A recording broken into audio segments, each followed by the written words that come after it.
नमस्कार श्रोते हो, दीपक रेगे कथाकथन चॅनलवर तुम्हा सगळ्यांचं मनापासून स्वागत. श्रोते हो, आजपासून तुम्ही ऐकणार आहात एक अजरामर साहित्य कलाकृती, अर्थात साहित्य सम्राट अण्णाभाऊ साठे लिखित फकीरा. ही कादंबरी म्हणजे मराठी साहित्यातला एक अभिजात ठेवा आहे असं म्हटलं तर त्यात काही वावगं होणार नाही. आजपासनं या कादंबरीचं आपण नियमित श्रवण करू शकणार आहात. पण श्रोते हो, तत्पूर्वी तुम्ही जर आत्ता चॅनलवर पहिल्यांदा आला असाल किंवा अजूनपर्यंत तुमच्याकडनं चॅनल सबस्क्राईब झालेलं नसेल तर एकच नम्र विनंती करतो, कृपया चॅनल सबस्क्राईब करा.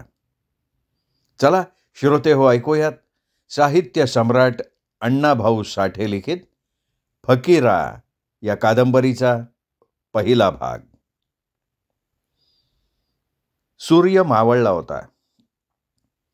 त्याचा किंचित प्रकाश पश्चिमेच्या किनारीवर राहून गेल्यामुळं एक गुलाबी धांदोटी पसरली गेली होती. त्याखाली लख्ख पोलादी रंग दिसत होता. तिथं ती सूर्य बुडाल्याची खूण उमटली होती. बाकी अंधाराची चढाई सर्व जग तो खोरा व्यापत होती. वारणेपासून कृष्णेपर्यंतचा तो सलग सुपीक प्रदेश अंधकारमय होत होता. सूर्यानं सर्व काळांनी जग जितकं लखलखीत केलं तितकंच अंधार काळं करायला लागला. प्रकाशामागे अंधार आणि अंधारामागे प्रकाश हे चक्र गतिमान होत होतं. वाटेगावचं अस्तित्व नाहीसं झालं. ती एका जागी बसलेली 1200 घरं अंधाराच्या लाटांनी गडप केली. त्या गावाच्या आजूबाजूचे माळ, तो 7 दरे असलेला सह्याद्रीचा प्रचंड डोंगर अंधारात बुडाला. गावाच्या अस्तित्वाला अदमासाची गरज भासू लागली. तामखडीहून आलेली ती गाढवाट गावात शिरलेली होती. ती विष्णुपंत कुलकर्ण्याच्या भव्य वाड्यापुढून चावडीकडून वळून मग शंकरराव पाटलाच्या वाड्याला वळसा घालून महारांच्या थळात सरळ झालेली होती. तसंच पुढे जाऊन मांगवाड्याच्या जवळ असलेल्या प्रचंड चिंचेखाली गेलं की मांगांच्या घराकडे वळावं लागत होतं. तिथून ती गाढवाट उगवतीला जाऊन माळानं पांदीनं नागमोडी वळणं घेत शिवारात शिरलेली होती. वाटेगाव ते शिगाव हे 4 मैलांचं अंतर त्या गाढव वाटेनं 6 मैलांची कैक वळणं घेऊन संपवलं होतं. ती वाट आज अंधारानं पुसून टाकली होती. हळूहळू पावसाळी वारं उठलं आणि भन्नाट धावत सुटलं. आकाशात काळ्या ढगांनी गर्दी केली. पाण्यात मासा पोहावा तशी ढगात वीज सळसळू लागली. विजेच्या प्रखर प्रकाशात आकाश कोसळण्याच्या बेतात आल्यासारखं दिसायला लागलं. अकराळ विकराळ आकृत्या करून ढग गिरक्या घ्यायला लागले.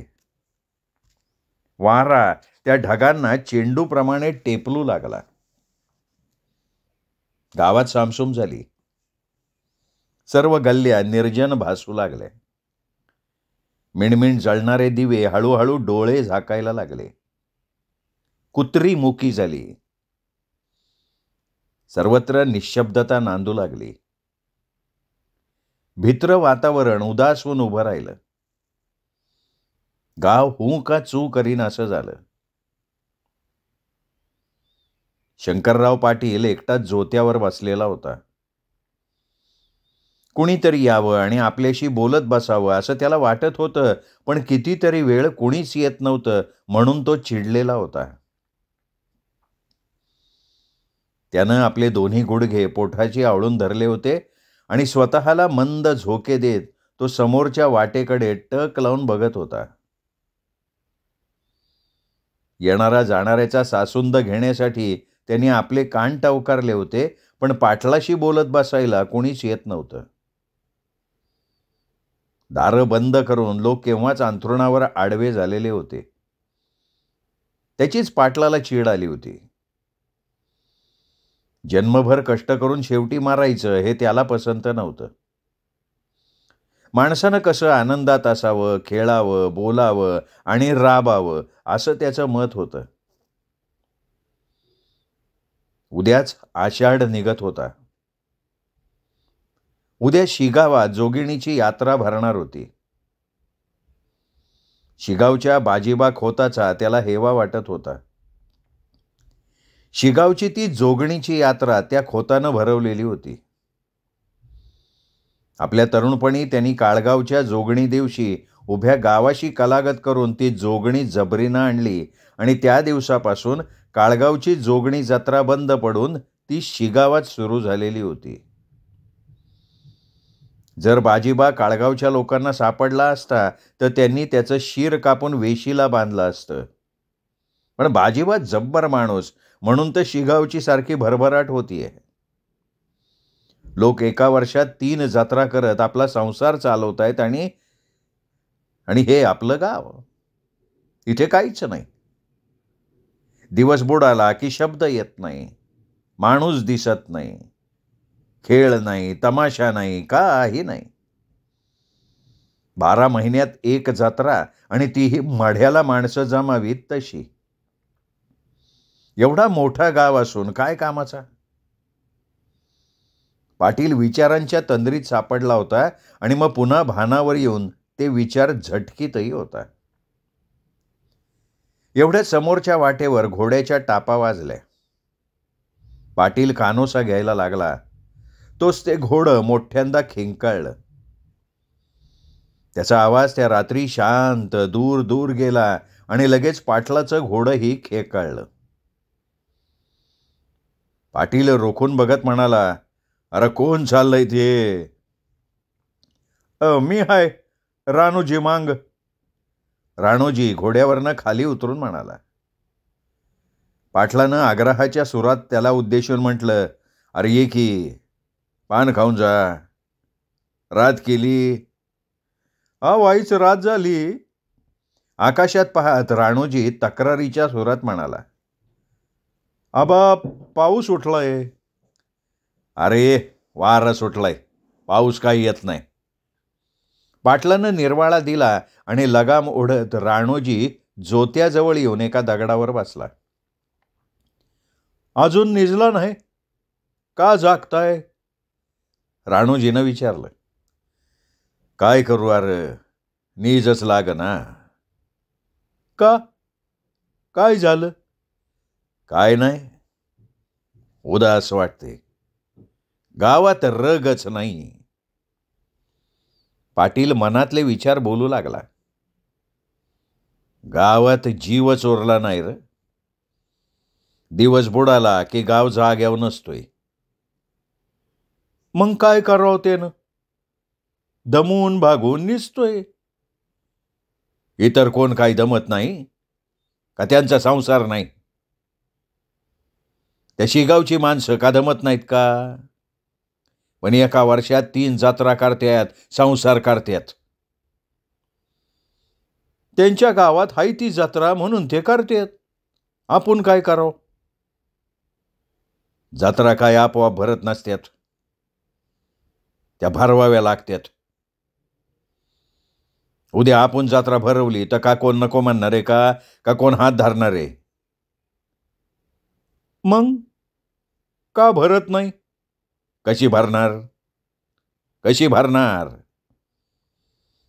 दिवस बुडाला का कुत्रं फिरत नाही गावात. मग जत्रेचा विचार कोण करणार? आजूबाजूच्या इंग्रजी हद्दीत रोख रंगला आलेत. त्या शिगावात उद्या जोगण्या निघणार. बाजीबा खोतासारखा एखादा भाद्दर आमच्या गावात निपजत नाही ना, तोपर्यंत इथं जोगण्या भरणार कशा? जोगणी त्यांनी भरवली. बाजीबानी? आणि ती कशी?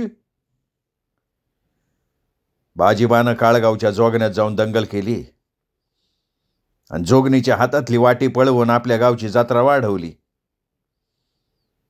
तसा वीर आमच्या गावात कोण आहे? का नाही ती? पंतवानी आणि तुमच्यावानी माणसं वाघाला दाव लावतीन की. अरे वाघाला दाव लावणं सोपं आहे, पण उभ्या गावाशी लढत देऊन जोगणी आणणं काही सोपं नाही. त्यासाठी डोंगरा एवढं काळीज हवं, आणि ते काय माझ्याजवळ नाही. ते विष्णुपंत ते कायद्याच्या कोपरखाळ्या देण्यात पाठवतात. जीव गेला तरी ते चाकोरी सोडणार नाहीत. मी उद्या जोगण्या बागाय शिगावला जाणार आहे. तुमचा काय बेत? मी कधीच कोणाच्या जत्रेला जात नाही. लोकांच्या आरतीनं वावळून घेणं मला नाही बरं वाटत.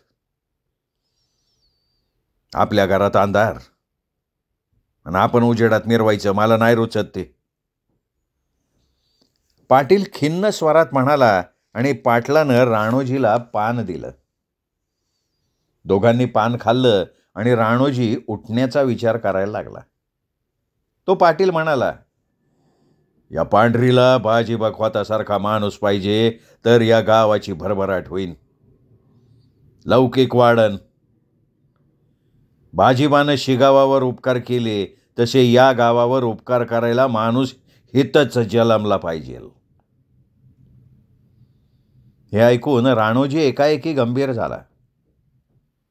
त्याचं मन उगीचच बावरं झालं. हातातला लगाम पिरगाळत तो अंधारात बाहेर लागला. वाटेगाव ते शिगाव यामध्ये असलेला माळ, ती नागमोडी वळणं, ती पांद, मध्ये असलेलं निवडुंगाचे डवंगे, सारं सारं त्याच्या डोळ्यांपुढे तरळायला लागलं. आणि तेवढ्यात पाटील म्हणाला, जा आता दौलती वाट बघत असन, जा. राणोजी उठून उभा राहिला. तो तसाच विचार करत निघाला.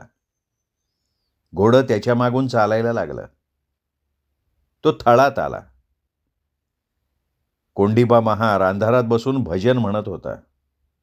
तो दिसत नव्हता, फक्त त्याचा घोगरा आवाज आणि त्याचा तो ताऱ्या एवढंच ऐकू येत होतं. त्या भजनानं राणोजी भानावर आला.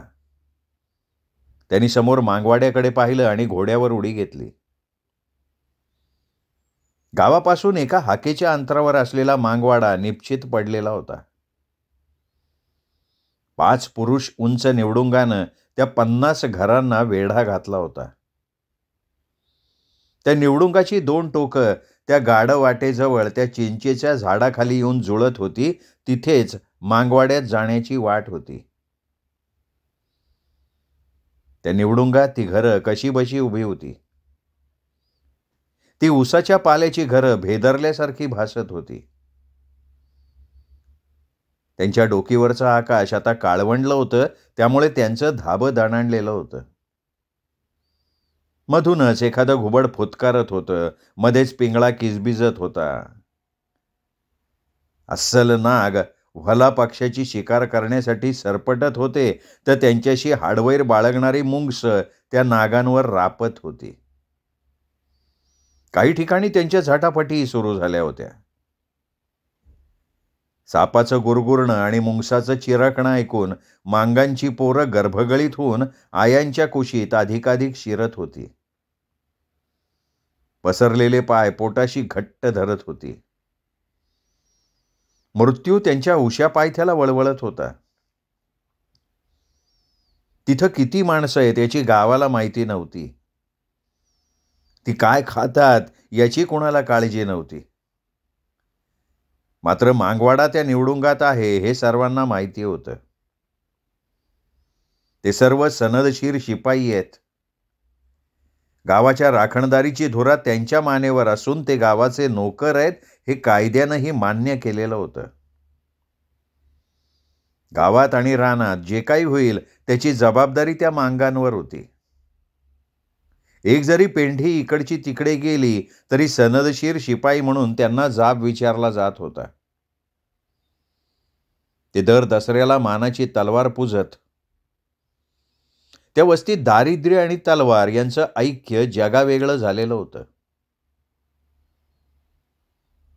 ज्यावेळी त्यांना इनाम म्हणून जमीन दिली त्यावेळी अवघी 3 घरं होती, पण आता ती 50 झाली होती. जमीन पुरत नव्हती. सनदशीर शिपाई हा शिक्का कायम होता. शेतकीची अवजारं नव्हती आणि मांग पिचत होते. आकाशातून पावसाच्या धारा लागल्या की मांगांच्या डोळ्यातनं अश्रू गळू लागत. मजुरीची दारं बंद होऊन भुकेची आग पेटे.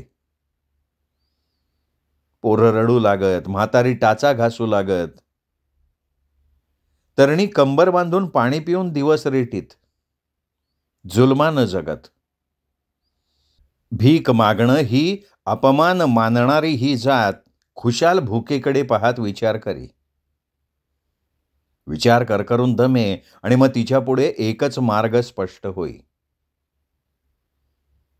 सर्वजण एकत्र जमून हत्यार काढीत आणि भर पावसात, भर मध्यान्ह रात्री घराबाहेर पडत. दूर दूर दुसऱ्याच्या शिवारात शिरत आणि जे हाती लागेल ते ओरबडून अगदी जीवावर उदार होऊन लुटत आणि परत येऊन त्या भुकेच्या जाबड्यात लोटीत. ही तिथं वहिवाट पडली होती.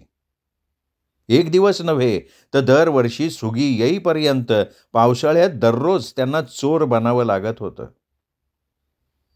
काहींचा सवयीने तो धंदाच बांधला होता. दारिद्र्यात वाईटाखेरीज दुसरं काय जन्मणार. पण त्या निवडुंगात माणसं मात्र दणदणीत निपचत. एका आगळी एक. बळानं, शरीरानं, हिमतीनं तराजूत घालून जोखून घ्यावीत अशी ती माणसं निपजत. निर्जीव कोळशाचा निखारा फुलावा किंवा पडीक जमिनीत एखादं चंदनाचं झाड उगवावं तशी ती वस्ती वाढत होती. दौलती मांग, अप्पा मांग, बहिरू मांग अशी वयानं पोक्त झालेली कितीतरी माणसं त्या वस्तीत करती होती. ते मांगवाड्यात आणि गावातही ढाण्या वाघासारखे गरजत. मी म्हणणारे त्यांना वरमत.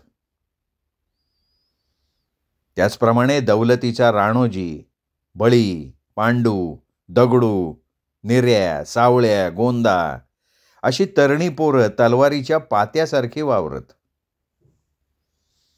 दौलतीच्या वयानं आता 50शी गाठत आली होती.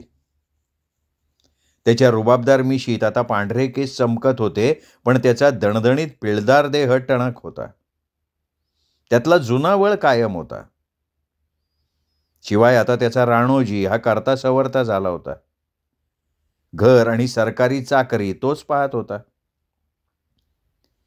बायको राहीबाई, सून राधा, फकीरा आणि सहदेव हे 2 नातू आणि मुलगा राणोजी यामुळे दौलतीचं घर आनंदानं भरलेलं होतं. तो आयुष्याचे उरलेले दिवस बेफिकीरपणे काढत होता.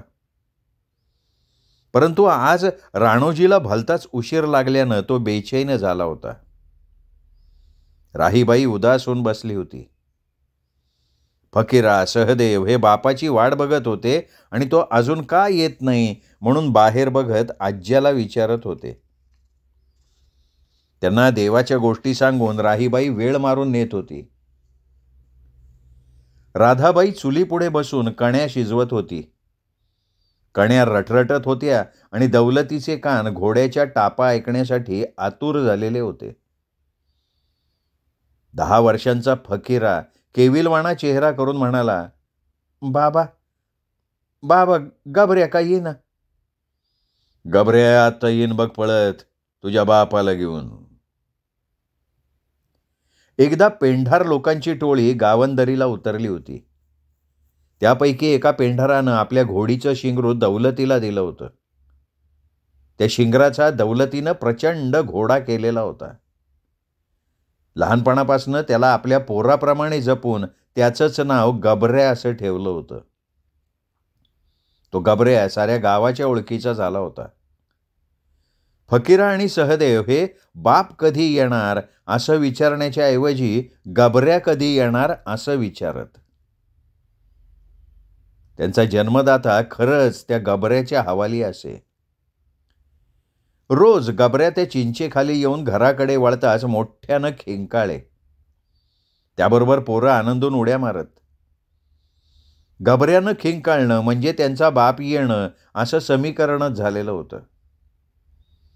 गबऱ्याच आपल्या बापाला घेऊन जातो आणि सांजेला घेऊन येतो म्हणून त्यांचं लक्ष राणोजीच्या ऐवजी गबऱ्याच्या वाटेकडे लागून राहत असे.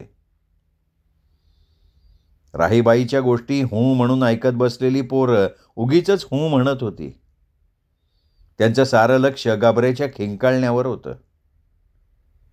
एवढ्यात गबऱ्या चिंचेखाली आला. वळण घेताना खिंकाळला, आलो आलो आम्ही. पोरांनी उठून उड्या मारल्या. आला की गबऱ्या.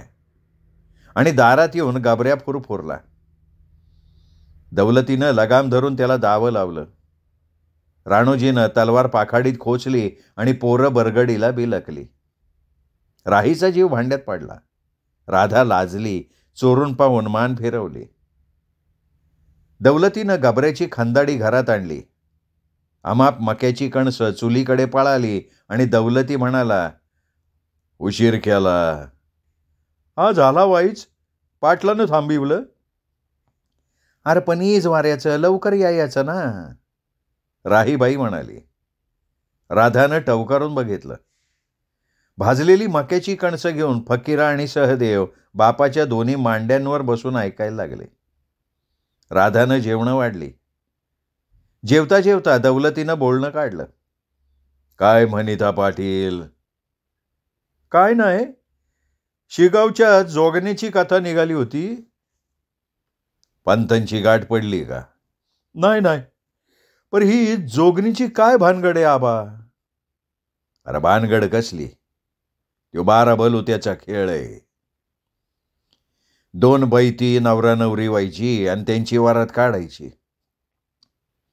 नवरीपाशी खोबऱ्याची वाटी असती, ती पिवळ्या फडक्यात असती.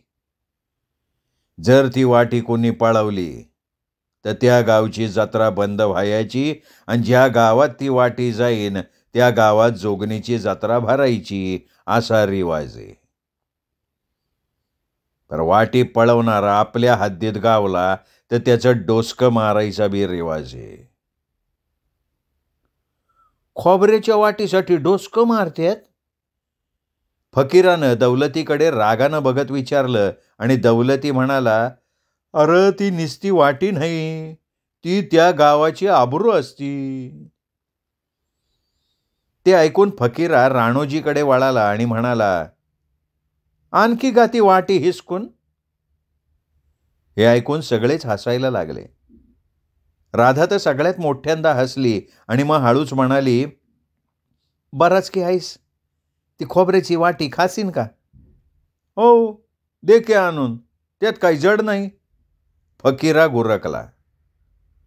अरे पर वाटी हिसकणाऱ्याचं डोसकं मारत्यात, दौलती म्हणाला आणि फकीरा कपाळावर आठे आणून बोलला, आबा आबा मारू दे की डोसकं, तू ये वाटी हिसकून. हा. फकीराचं हे बोलणं ऐकून पुन्हा घर हास्यानं भरलं. हा पोर आपला जातीधर्म बोलतोय हे ऐकून राहीबाईला फार आनंद झाला. ती हसत हसत म्हणाली, दिस बुडाला की मुताय जायला याची लंगुटी सैल होती आणि म्हण मारू दे की डोसक, घेऊन ये की वाटी. फकीरा वरमला. मुताईची भानगड म्हातारीनी चव्हाट्यावर आणली म्हणून तो नरम आला. राधा म्हणाली, मजा की, आण जाती वाटी. थांब की जरा. कणसाचा मका चावून तो म्हणाला, मी आबा एवढा झालो ना, का आणूनच धावतो तुला. राणोजीनं फकीराला जवळ ओढून पोटाशी धरलं आणि मग हसत हसत त्या सर्वांनी अंथरुणावर अंग टाकली. फकीरा सहदेव हे दोघे राणोजीच्या बरगड्यांना बिलगून झोपले. राणोजी मात्र जागाच होता. त्या दोघांवर 2 हात टाकून निश्चिंत पडून उद्याचा विचार करत होता. त्याचं मन बेबंद त्याला घाबरवत होतं. ते कधी उठून पळत होतं तर लगेच शिगावात शिरून भर जत्रेत हाणामारी करत होतं, तर मध्येच गबऱ्यावर बसून भरधाव पळत होतं. घटके ते गप्प बसून विचार करू लागे. जर आपण ती जोगणी आणली तर या गावावर अनंत उपकार होतील. जे बाजीबानं केलं ते एका मांगानं केलं असं लोक म्हणतील. आपल्या गावात जत्रा भरेल. भोवतालचे लोक जत्रेत येतील. प्रत्येक माणूस म्हणेल, राणोजींनी ही जत्रा भरवली. शंकरराव पाटील शाब्बास म्हणेल. जग जगलो तर पाठ थोपटील आणि जर आपण तर नाव होईल ना. डंका वाजेल, गावासाठी गेलो म्हणतील.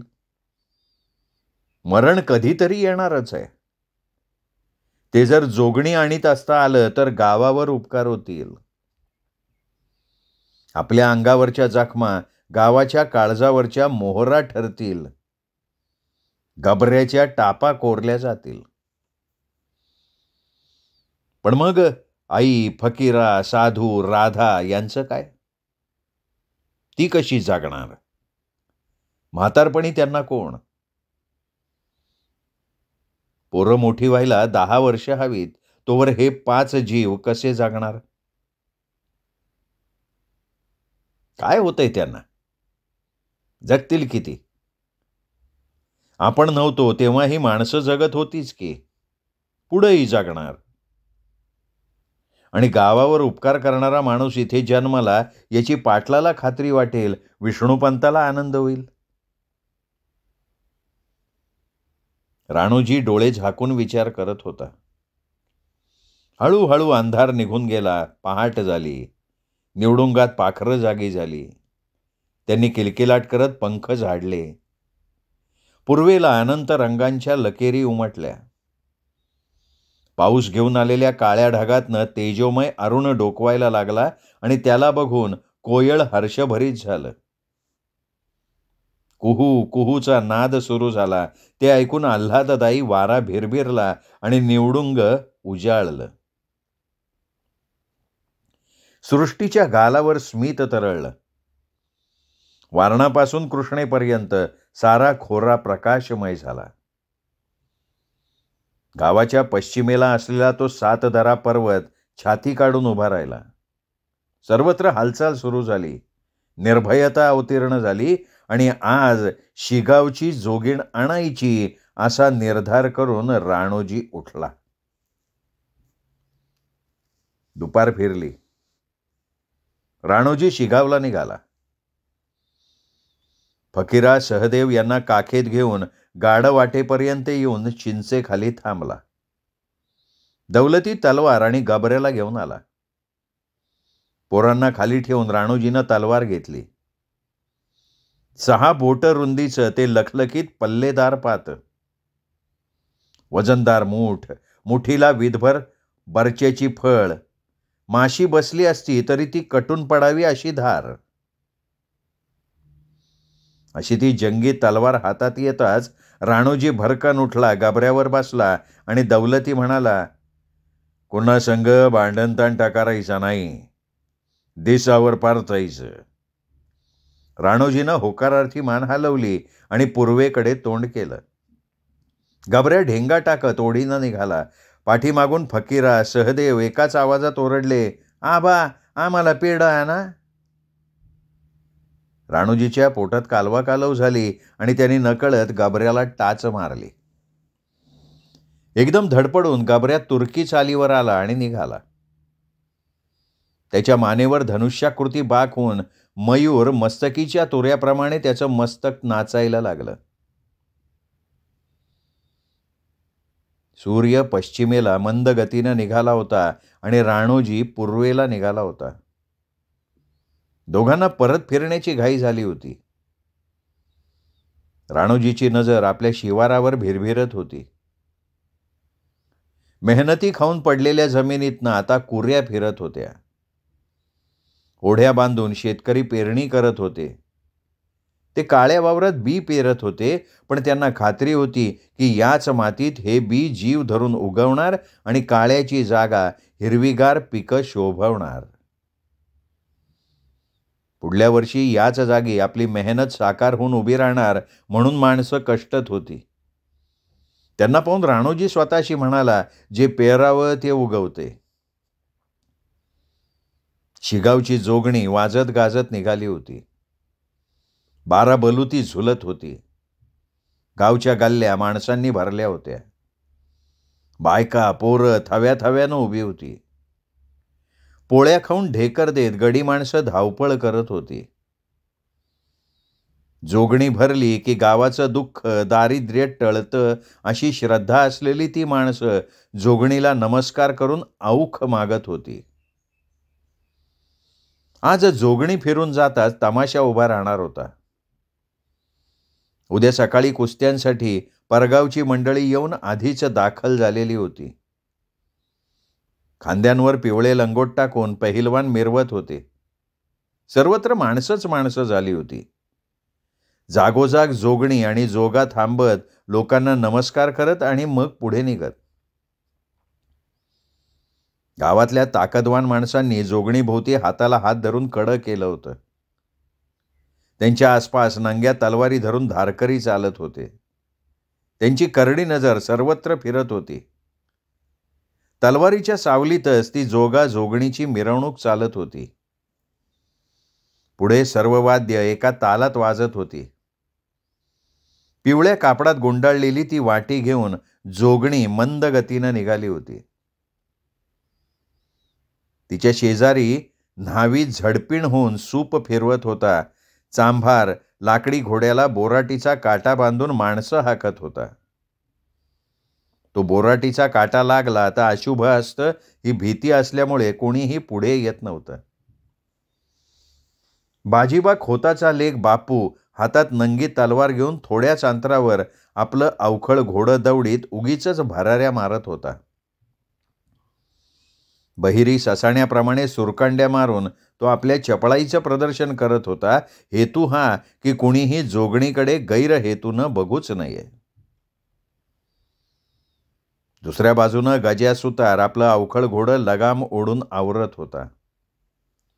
अशी कैक घोडी त्या जोगणीच्या आसपास घिरट्या घालून कडवा पहारा देत होती. काखेत तलवार दाबून राणोजी त्या गर्दीत वावरत होता. पेढ्यांचा पुडा कमरेत खोवून तो पुढच्या योजनेत गर्क झालेला होता. त्यांनी गबऱ्याला वाटेगावच्या बाजूला एका ओढ्यात बांधून ठेवला होता. कुठून जोगणीवर झडप घालून कुठपर्यंत जायचं आणि मग गबऱ्याला घेऊन कसं पुढे निघायचं याची सारी जुळणी मनात करून तो त्या जोगणीबरोबर चालत होता. जसजशी ती जागा जवळ येत होती तसतसा तो अधिक बेभान होत होता. त्याची गात्र बधीर होऊन दौलती, राही, राधा, फकीरा, सहदेव यांना तो विसरला होता. एका नव्या जगात जणू तो वावरत होता. त्याच्या मनाची, त्याच्या विचारांची वेगळीच हालचाल सुरू झाली होती. जोगणीभोवती असलेल्या कड्यात रामा लोहार हा सर्वात दांगट होता. त्याचे डोळे तांबारले होते. तो कोणालाही आसपास येऊ देत नव्हता आणि राणोजींनी त्याच्यावरच आपली नजर रोखलेली होती. काही कड्याच्या अंगणात जोगणी गेली की एका दणक्यात लोहार उतरायचा असा त्यांनी विचार करून ठेवला होता. कुठला धारकरी कुठं मारायचा हे सारं ठरवून तो चालत होता. जोगणी पेठेत आली आणि भैरू रामोशी भेटला. तो जवळ येऊन म्हणाला, रानूदा, तू कावा आला का? म्या उशीर आलोय, तू वाईज बाहेर ये. राणूजीनं त्याला जवळजवळ ओढीत गर्दीतनं बाहेर नेलं. रानूदा, काय भानगड? हे बघ, तू आत्ताच्या आता गावाकडे जा. आणि काय करू? शंकरराव पाटील आणि पंत यसनी सांग. काय? सांग त्यांना म्हणा राणोजी जोगणी घेऊन निघाला, आडवं या. म्हणजे काय नाही, भै ऋतू पहिल्यांदा पळ. हे बघ, हत्यारबंद माणसं आडवी आली पाहिल. मी निघालो. अरे पर तू एकटा कसा लढणार? बघ ना कसा लढतो इथे. नाही मग मी बी थांबतो. तू जोगणी घेऊन निघ, मी वाटत रोखून धरतो. पिरसू पुढं. नग भैरू, हे बघ, ही थटून लढायची येळ नाही. तू जा रे बाबा, पळ तू. रामोशी निरुत्तर झाला. त्यानं आडाला जाऊन पंजी आखडलं आणि तो धावत निघाला. घुमेनं निघाला. राणोजी जोगणी घेऊन निघायच्या आत गावात कसं पोचायचं याचा विचार करत तो निघाला. एक एक क्षण त्याला युगासारखा वाटायला लागला. एका चिंचोळ्या बोळा चिरून जोगणी कैकाड्याच्या अंगणात आली. उथळ जागा, पुढं गाडवाट, पलीकडे ओढा. तिथंच गबऱ्या राणोजीची वाट बघत उभा होता. त्या मैदानात येताच गर्दी पांगली, पहारा सैल झाला. जो तो लघवी करायला पांदीकडे आणि वावरात पळत गेला. कोणी चंची सोडली, कोणी चुन्याच्या डब्यात बोट घालून तंबाखू चोळायला लागलं, कोणाच्या तोंडात विडी पेटली. आणि राणोजीनं भरकन झेप घेऊन एका वारात राम्या लोहार आडवा केला आणि दुसऱ्याच क्षणात ती जोगणीची वाटी हिसकली. तोच एक तलवार त्याच्यावर आली. क्षणात ती खाली पडली. लगेच दुसरी तळपली. तिलाही खाली लोळवून डोळ्याचं पातं लवतं न लवतं तोच राणोजी पांदीकडे धावला. एक माण जावा तसा तो गेला आणि ओरड झाली, "अरे जोगणी गेली." जोगणीचे धारकरी पुढे आले तेव्हा गरकन फिरून राणोजी ओरडला, "अरे मोर यांत मुंडकं मारीन." एकच हलकल्लोळ उडाला. जिकडे तिकडे माणसं सैरावैरा धावत सुटली. सर्वत्र एकच ओरड घुमली, "जोगणी गेली, जोगणी गेली." अंगावर येईल त्याच्या अंगावर जाऊन, कुणाला चालवून तर कुणाला लोळवून, कुणाला हुलकावणी देऊन तर कुणाचा वार चुकवून राणोजी 2 पुरुष पुढं पांदीत पडला आणि गबऱ्याच्या दिशेनं धावला. आता त्याला अधिक चेव आला. जोगणी गेली असं ओरडत पळणाऱ्या माणसांनी पळत पळत दंगल माजवली. त्या दंगलीत शिगावकरांची घोडी बावचळून गेली. पळणाऱ्या जोगणी घेऊन कोण पळतंय कोणाच्या लक्षात येईना. त्यात बापू खोताचं घोडं एका दिडक्या गल्लीत अडकून पडलं. पुढून येणारे लोक त्याला वाट देईनात तेव्हा खोत चिडला. त्यानं तलवार चालवून लोकांना परत फिरवून स्वतःची वाट करून घेतली आणि घोडं पुढे केलं. बापू खोतानं माणसं जखमी केल्यामुळे अधिकच दंगल वाढली, पण त्याची मुळीच पर्वा न करता खोत कैकाड्याच्या पटांगणात आला आणि म्हणाला, "अरे कुणी नेली जोगणी?" परंतु पळती माणसं बोलली नाहीत. गजा सुतार आला. आणखीन काही घोडी आली. त्यांना ओढ्यातून गबऱ्यावर बसून दरडीनं वर आलेला राणोजी दिसला आणि शिगावच्या 6 घोड्यांना टाचा मारल्या गेल्या. धरा, मारा, जाऊ देऊ नका, पुन्हा दंगल वाढली. गाडं वाटणं 6 मैलाची दौड मारण्याऐवजी माळानं सरळ 4 मैलात आपली शीव गाठावी असा विचार करून राणोजीनं आपलं घोडं माळाला लावलं. सपाट माळावर येऊन त्यांनी पाठीमागची ओरड वळून बघितली आणि एकदम पुढे झेपावून गबऱ्याचा लगाम काढून फेकून हातातली वाटी कमरेत खोचून त्यानं तलवार सरळ धरली. गबऱ्याच्या कानाजवळ तोंड नेऊन ओरडला, "गबऱ्या, मला लवकर घेऊन चल, मला टाकून जाऊ न ग, आपली शीव गाठ, चल पडदिशी." बेलगाम गबऱ्या भन्नाट निघाला. त्याच्या पायात विद्युत गती संचारली. टापांचा खडखडाट करत गबऱ्या निघाला. वाऱ्यावर आरूढ व्हावं तसं ते घोडं निघालं. त्याचा देह गतिमान झाला. टाचा मारण्याची गरज निकामी झाली. गती या शब्दातला अर्थच दुबळा झाला. गबऱ्या आपली शीव जवळ करायला लागला. उलट येणारं वारं कापत गबऱ्या धावत होता आणि निवडुंगात निपजलेलं धैर्य हातात फरडी तलवार घेऊन लगामाशिवाय त्याच्यावर बसून धुंद झालेलं होतं. त्याची विजयाकडे दौड निघालेली होती. मागून खोत धावत होता, तलवार उंचावून गरजत होता, टाचा मारत होता. त्याचं घोडं ताशावर टिपरू पडावं तशा टापा टाकत पिछा करत होतं. गजा माळ्याचं घोडं त्याच घुमेत होतं. ती सारी घोडी कानाला कान लावत झेप घेत होती. पाठीमागच्या टापा राणोजीच्या कानात वाजायला लागल्या आणि गबऱ्याची भिंगरी झाली. शिगावची हद्द संपली. वाटेगावची हद्द लागली आणि बापू खोत अधिकच भडकून पुढे निघाला.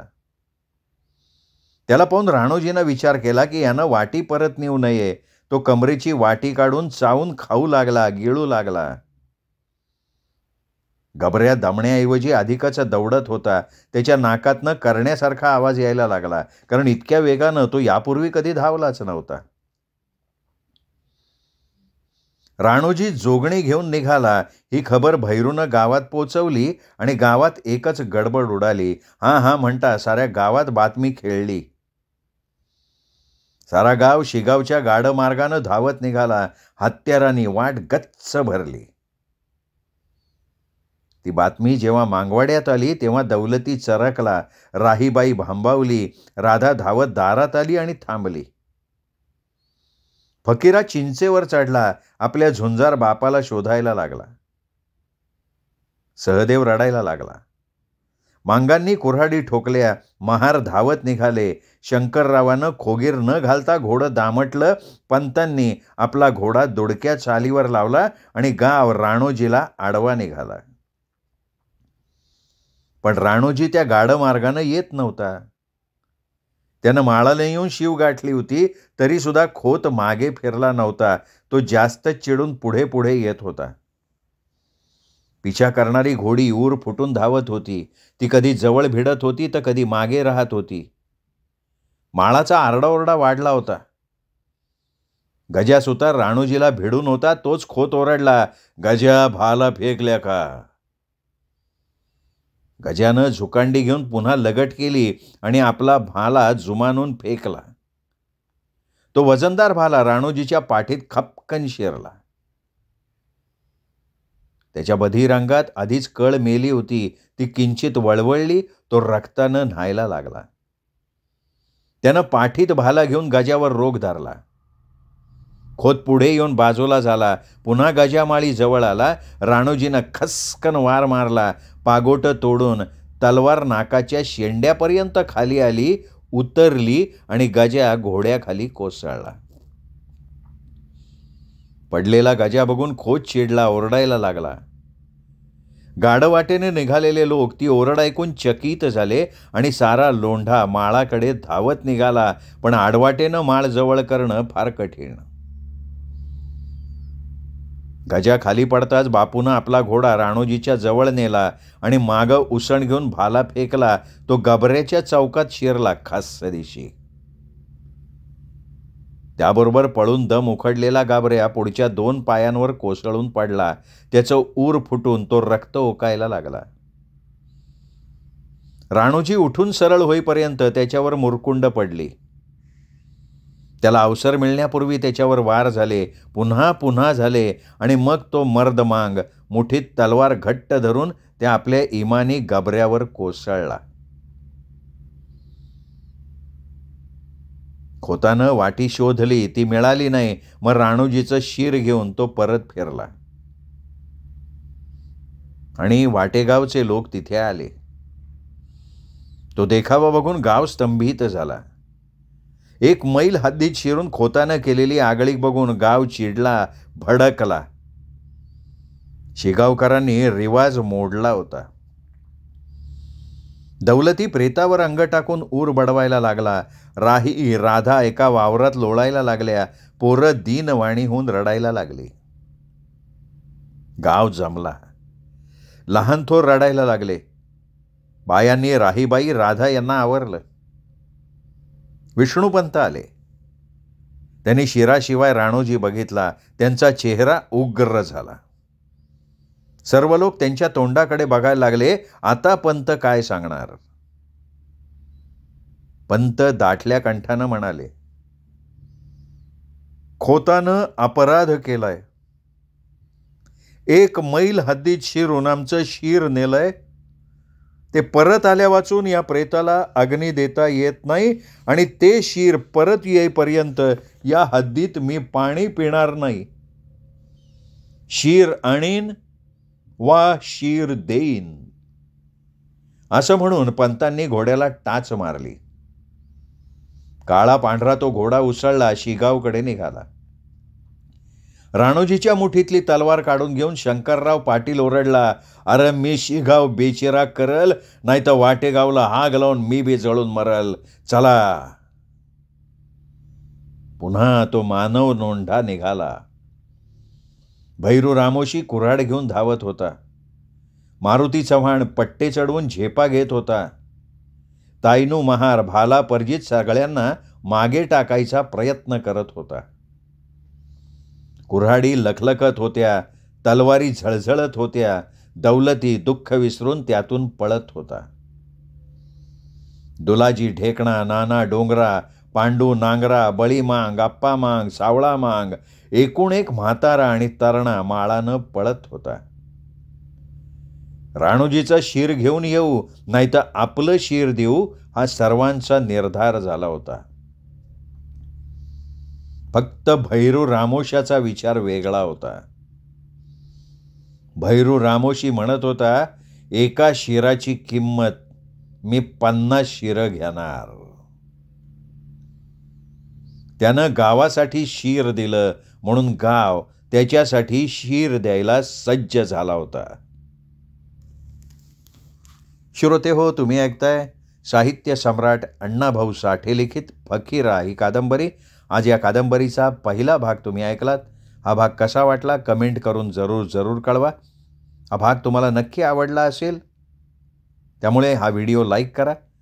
आपल्या कथाप्रेमी मित्रपरिवारात, नातेवाईकात शेअर करा आणि त्यांनाही दीपक रेगे कथाकथन चॅनल सबस्क्राईब करायची विनंती माझ्यातर्फे करा. एवढी विनंती तुम्हाला करतो. थांबतो. भेटूयात दुसरा भाग ऐकण्यासाठी उद्या दीपक रेगे कथाकथन चॅनलवर. नमस्कार श्रोतेहो.